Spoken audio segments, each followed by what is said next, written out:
मालिक का नाम सुखों की खान है। जो लोग मालिक के नाम से जुड़ जाया करते हैं, जो सुमरन के पक्के हो जाते हैं, पहाड़ जैसे कर्म कब कंकर में बदल जाते हैं पता तक नहीं चलता।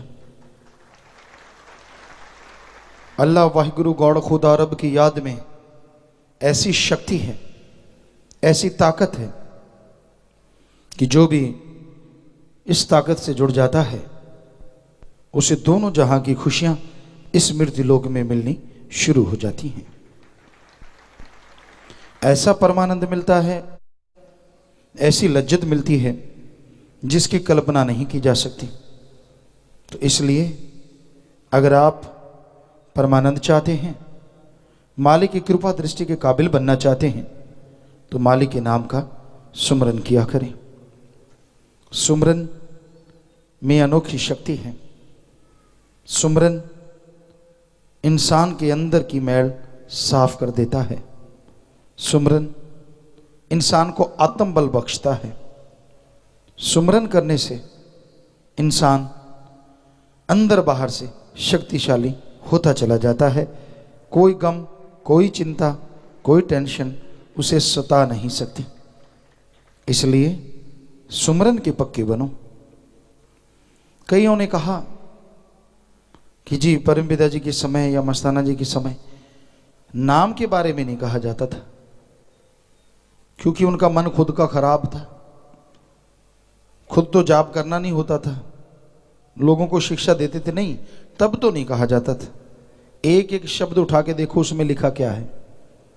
बेपरवाह जी के कितने भजन हैं, आप ज़्यादातर देखेंगे, हमें लगता है 90% 95% शब्दों में एक ही बात आती है, नाम जपो, नाम जपो, नाम जपो। तो ये क्या वचन नहीं, ये तो लिखित वचन है जिनको कोई टाल भी नहीं सकता। बेपरवाह जी ने भजन बनाए हैं। तो ये सिर्फ आदमी का जब मन खराब होता है ना, तो सतगुरु पीर फकीर को भी उसी तरीके से मोड़ लेता है। तो भाई हकीकत है, नाम जपे बिना किसी भी युग में किसी को शांति नहीं मिलती। सेवा करो, परमार्थ तन मन धन से दीन दुखियों की मदद करो, दृढ़ विश्वासी दृढ़ यकीन करो और सुमरन करो। 3 बातें रूहानियत के लिए तरक्की देने वाली हैं। बाकी बातें करोगे अकाज होता है, चुगली, निंदा। क्योंकि जब सुमरन नहीं करते, चुगली निंदा करने को दिल करेगा। आपके पास से कोई उठ के गया, सामने से गुजर गया, उसकी निंदा शुरू कर दोगे। बिना वजह दूसरों को देख देख के जलते भूनते रहोगे, आत्मा कमजोर हो जाती है। सुमरन से ही आत्मबल आता है, सुमरन से ही आत्मिक शक्ति आती है। इसलिए सुमरन जरूरी है। सुमरन किया करो, भक्ति किया करो, तो आत्मविश्वास आएगा, सहने की शक्ति आएगी और उसके द्वारा ही आप मालिक की कृपा पात्र बन पाएंगे। इसलिए ये बहुत जरूरी है कि आप सुमरन नियमानुसार जरूर किया करें। सुमरन के बिना बात नहीं बनती। चाहे घंटा सुबह शाम या आधा घंटा सुबह आधा घंटा शाम, सुमरन भक्ति में ही शक्ति है। और फकीरों के पास कोई जादू टोना या राख की चुटकी नहीं होती जो सिर में डाल दी जाए, वो तो पाखंड है। सुमरन ही एक तरीका है जो आपके विचारों को बदल डालेगा। सुमरन ही एक रास्ता है जो आपको गम, दुख, दर्द, परेशानियों से आज़ाद करके बेगमपुर का बादशाह बना देगा।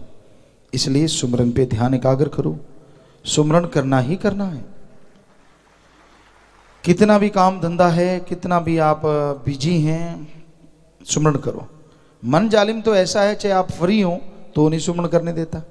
गप मार लिए, इधर उधर की बातें कर ली, ये क्या है, वो क्या है, फलां क्या है, बिना वजह दीवारों को तस्वीरें बनाता रहता है, पेंटिंग करता रहता है।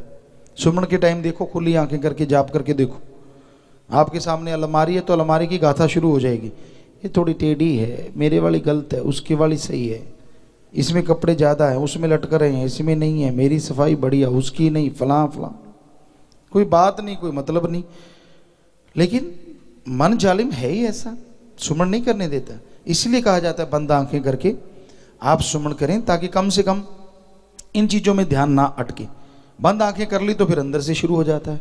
मन कौन सा कम जालिम है, ऐसे ऐसे विचार जो पहले कभी आए ही नहीं होते वो शुरू हो जाते हैं। ये करने वाला था, उसको पैसे देने थे, उससे लेने थे, बिजनेस ऐसे नहीं चल रहा, ऐसे चलेगा, फिर आप ऐसे करेंगे, फिर तू वैसे करना। क्यों? उसी टाइम ज़्यादा याद आती है, आगे पीछे नहीं। आगे पीछे कोई मतलब नहीं, उस टाइम सारे रिश्ते नाते याद आने शुरू हो जाते हैं, सारे काम धंधे शुरू हो जाते हैं। जिससे लड़ा है उसको गालियाँ देना शुरू कर देता है, या उसकी टांग खिंचाई शुरू, हाँ ऐसे करेंगे फिर साले को पता चलेगा, इत्यादि इत्यादि। मन का काम ही ऐसा है, ये सुमरण में नहीं लगने देता। तो इसलिए करते रहो सुमरण।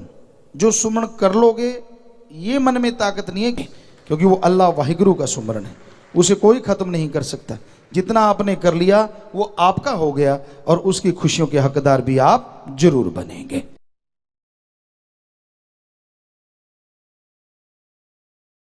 सच्चे दाता रहबर परम पिता परमात्मा,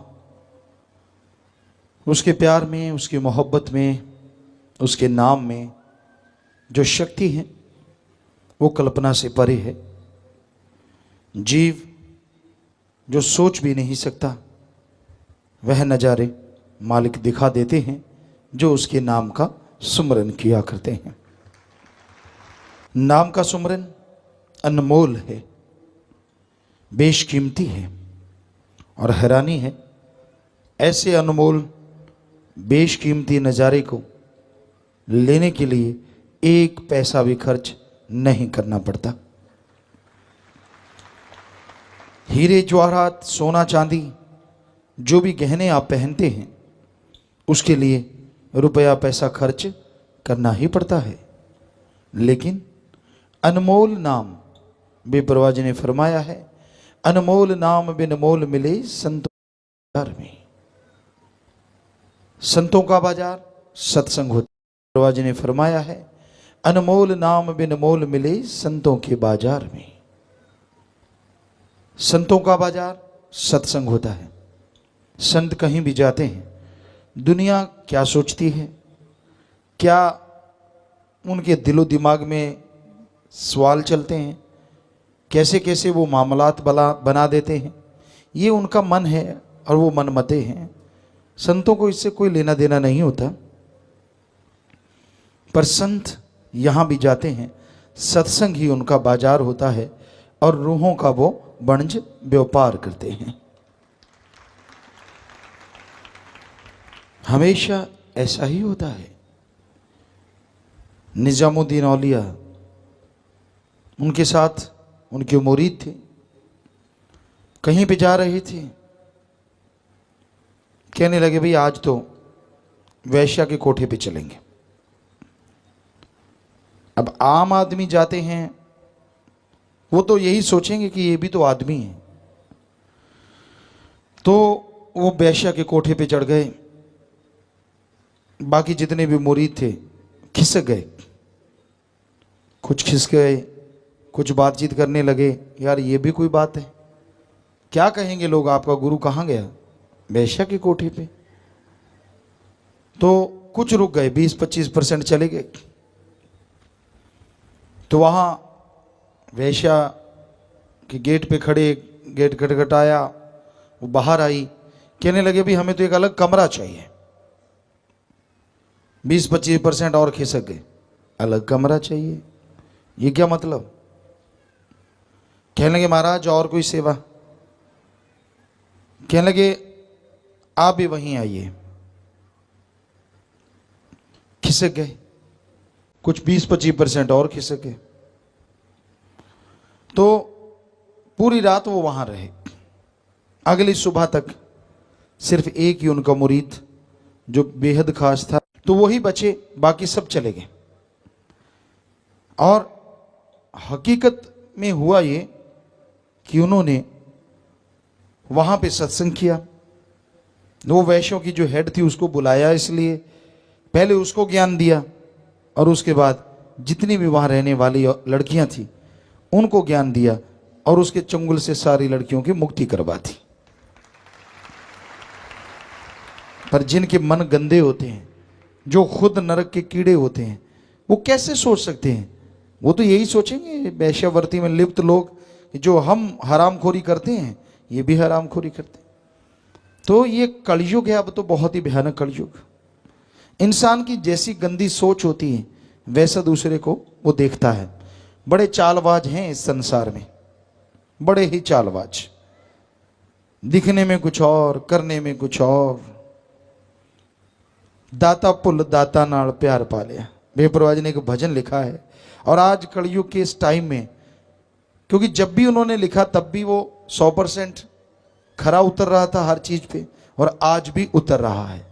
दाता को भूल गया, जिसने दातें दी उस मालिक को भूल गया, और दाता पैसा, जमीन जायदाद, ये वो, उससे प्यार डाल दिया। भूल गया सब कुछ, भूल गया तन मन धन से परमार्थ करना, और जिस थाली में खाए उसी में छेद करने शुरू कर दिए। ऐसा घोर कलयुग आ गया है।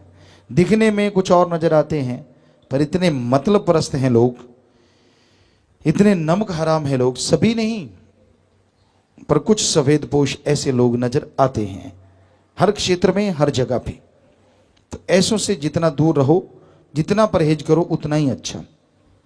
आपको कैसा पता चले कि ये अब सही है, कब गलत हो गया? अगर वो अल्लाह वाहिगुरु राम के गुण गाता है, शुरू से गाता आया, आज भी गा रहा है, आपको कोई नाजायज काम करने के लिए नहीं कहता, राम नाम के रास्ते पे चलने के लिए कहता है, सेवा सिमरन सत्संग में दिल उसका लगता है और आपका लगाने के लिए कहता है, तो 100% वो खरा है। अगर वो कभी किसी आदमी में कमी निकालता है, कभी किसी में, ये प्रबंधक सही नहीं, ये फलाना सही नहीं, ये दिंकड़ सही नहीं, समझ लो उसकी लुटिया डूबने वाली है।